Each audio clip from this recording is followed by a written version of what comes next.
வணக்கம் நண்பர்களே, நான் உங்கள் புதுவை சுதாகர். இன்றைய தினம் நம்ம காணொளி என்ன அப்படின்னு பார்த்தோம்னா, ஆரோக்கியமான வாழ்க்கையை வாழறதுக்கு அப்படின்னு நம்ம யோசிச்சோம்னாலே கொலஸ்ட்ரால்ன்ற வார்த்தையை நம்ம கேள்விப்படுறோம். கொலஸ்ட்ரால் அப்படின்னு சொன்னாலே ரெண்டு விஷயங்கள் சொல்கிறாங்க.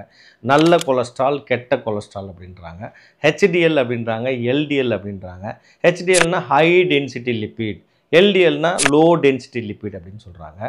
இப்படி இருக்கக்கூடிய நல்ல கொலஸ்ட்ரால்னா என்ன, கெட்ட கொலஸ்ட்ரால்னா என்ன, நல்ல கொலஸ்ட்ரால் ஏன் நம்ம அதிகமாக சேர்த்துக்கணும், இதை பற்றியெல்லாம் இன்றைய காணொலியில் பார்க்கலாம். தொடர்ந்து பாருங்கள். இது நம்ம சேனல் புதுவை சுதாகர். நம்ம சேனல் வந்து உங்களுக்கு பிடிச்சிருந்ததுன்னா சப்ஸ்கிரைப் பண்ணி வச்சுக்கோங்க, உங்கள் ஃப்ரெண்ட்ஸுக்கெல்லாம் ஷேர் பண்ணுங்கள்.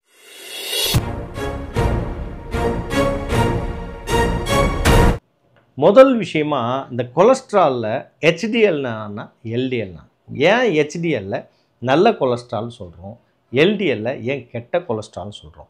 கெமிக்கலாக பார்த்தீங்கன்னா ஹெச்டிஎல்ல 50 விழுக்காடு லிப்பிட்ஸும் மீதி இருக்கக்கூடிய 50 விழுக்காடு புரோட்டீனும் இருக்குது. ஆனால் எல்டிஎல்ல பார்த்தீங்கன்னா 75 விழுக்காடுக்கு மேலே லிப்பிட்ஸ் தான் இருக்குது.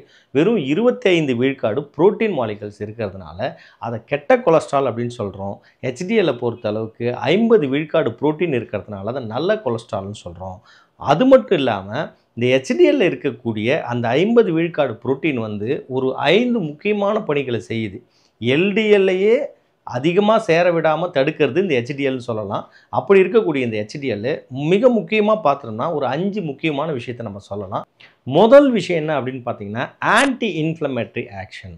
நம்ம இரத்த நாளங்களில் இருக்கக்கூடிய இரத்த சுவர்கள் வந்து இந்த இன்ஃப்ளமேஷன் ஆகிறதுனால, ஏதாவது இன்ஃபெக்ஷன் மாதிரியான விஷயங்கள் இல்லை அதிகப்படியான இரத்த அழுத்தம் இருக்கிறதுனால சிதைவு ஏற்படும்.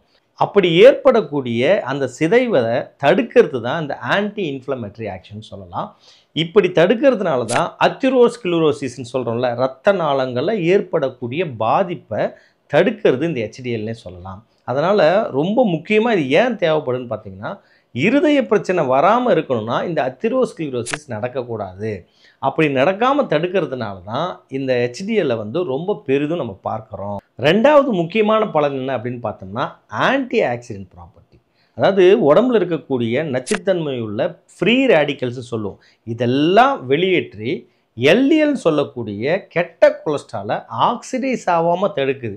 ஏன் சார் இப்போ ஆக்சிடைஸ் ஆனால் என்ன ஆகிடுது அப்படின்னு பார்த்தோம்னா, ஆக்சிடைஸ் ஆகக்கூடிய எல்டிஎல் வந்து நம்மளுடைய இரத்த நாளங்களுடைய சுவரில் பிசு பிசுன்னு போய் ஒட்டிக்கும். இதனால தான் ஹார்ட் பாதிப்பு, இரத்த அழுத்தம் அதிகமாகிறது, இந்த மாதிரியான பல்வேறு பிரச்சனைகள் ஏற்படுதுன்னே சொல்லலாம்.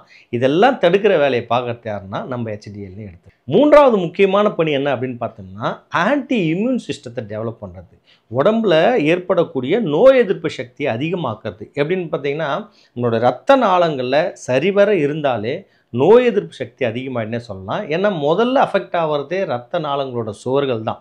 ஏதாவது ஒரு பிரச்சனை, ஒரு இன்ஃபெக்ஷன் உள்ளே வருதுன்னா ரத்தம் வழியாக தான் எடுத்து செல்லணும். அப்படி இருக்கக்கூடிய இரத்த நாளங்களில் பாதிப்பு ஏற்படாமல் தடுக்கிறதுனால நோய் எதிர்ப்பு சக்தியை அதிகமாக்குதுன்னே சொல்லலாம். நாலாவது முக்கியமான விஷயம் என்னன்னு பார்த்தோன்னா, நம்மளுடைய இரத்த நாளங்களுடைய எபித்தீலியல் செல்னு சொல்லுவோம். உள்ளே இருக்கக்கூடிய உட்புற சுவரை தான் அது வந்து ஒரு லேயர் மாதிரி பாதுகாக்குது நம்ம இரத்த குழாயை.